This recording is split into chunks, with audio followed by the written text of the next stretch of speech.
नमस्कार दोस्तों, जय जोहार। मैं कौशल तिवारी और बिहनिया संध्या में आपका स्वागत है।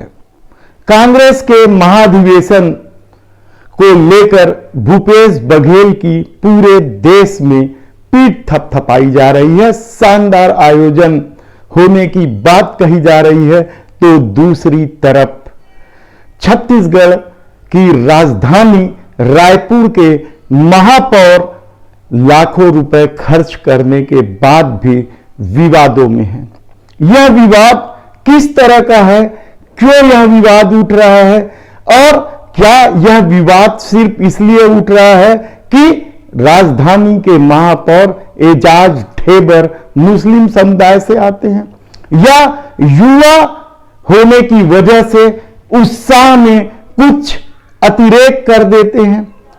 मामला आप समझने की कोशिश कीजिए कि जिस दिन प्रियंका गांधी महाधिवेशन में हिस्सा लेने रायपुर पहुंची तो एजाज ढेबर यानी महापौर ने गुलाब के फूलों की पंखुड़ियां बिछा दी प्रियंका गांधी के स्वागत में, और इस दौरान वे सुरक्षा घेरे के पास पहुंच गए तो उन्हें सुरक्षा गार्ड ने धक्का दे दिया। सबसे पहले यही वीडियो वायरल होने लगा और कहा जाने लगा कि देखिए किस तरीके से महापौर को प्रियंका गांधी के सुरक्षा गार्ड ने धक्का दिया। लाखों रुपए खर्च करके फूल बरसाने के बाद भी महापौर एजाज ढेबर की बेइज्जती की गई, धक्का दिया गया। इस तरह के वीडियो वायरल हुए। बात सिर्फ इस वीडियो की नहीं है, इससे भी इतर जब उन गुलाब की पंखुड़ियों को गुलाल बनाने या दूसरी तरीके से उपयोग करने की बात सामने आई तो बांगर बिल्ले बौखला गए। बांगर बिल्ले यानी हिंदुत्व के वे हुड़दंगी जो इस देश में आग लगाना चाहते हैं। इस खेल में शामिल हो गए पूर्व मंत्री राजेश मूणत। राजेश मूणत ने कहा कि यह सनातन धर्म का अपमान है और गुलाल बुजुर्गों को लगाया जाता है, सम्मान में देवताओं पे अर्पित किया जाता है। वह प्रियंका गांधी के पैरों तले कुचले या स्वागत में उमड़े भीड़ के पैरों तले कुचले गुलाब के पंखुड़ियों का गुलाल कैसे बनाया जा सकता है। हालांकि इस बात का करारा जवाब कांग्रेस ने राजेश मूणत को दिया है।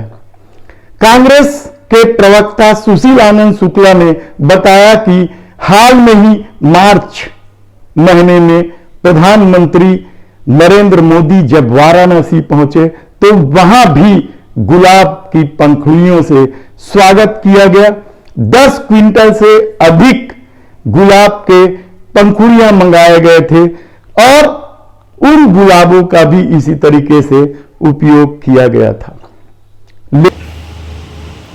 पुष्प चाहे वो हार के रूप में उपयोग किया जाए, चाहे वो पुष्प गुच्छ के रूप में उपयोग किया जाए या फिर देवालय में उपयोग किया जाए, उपयोग के बाद में उसका सबसे बेहतर उपयोग ये होता है कि उसका इत्र बनाया जाए, उसके जैविक खाद बनाई जाए या फिर उसका गुलाल बनाया जाए।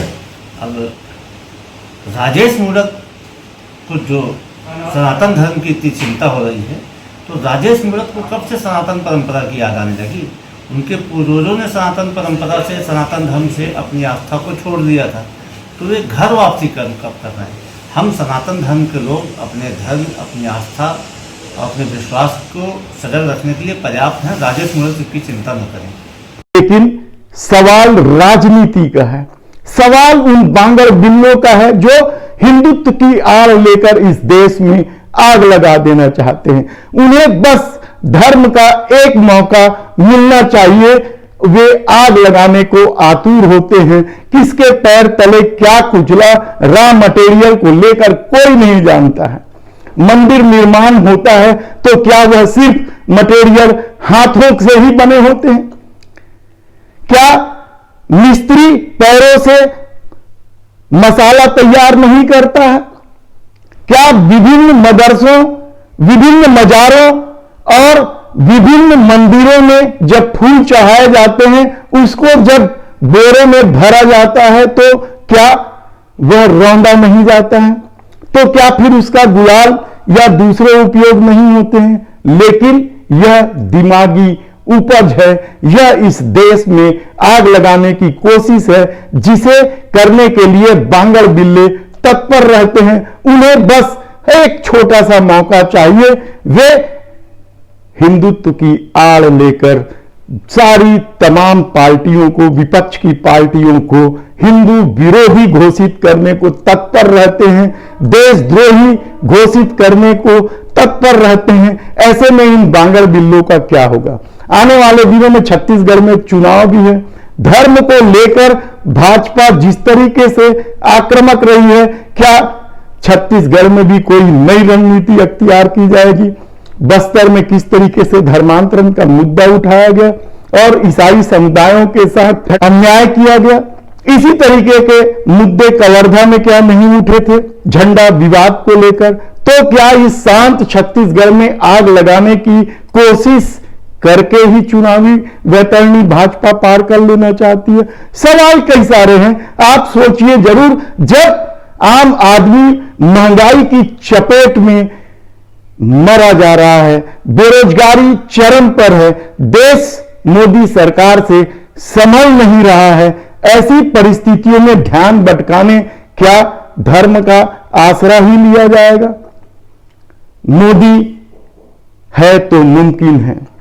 इस बार भी मोदी सरकार, यही नारा अब भी गूंज रहा है।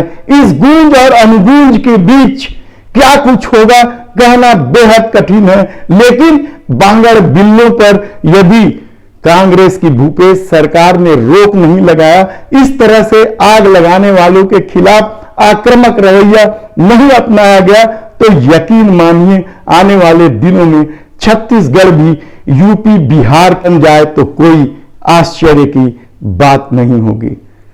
धन्यवाद।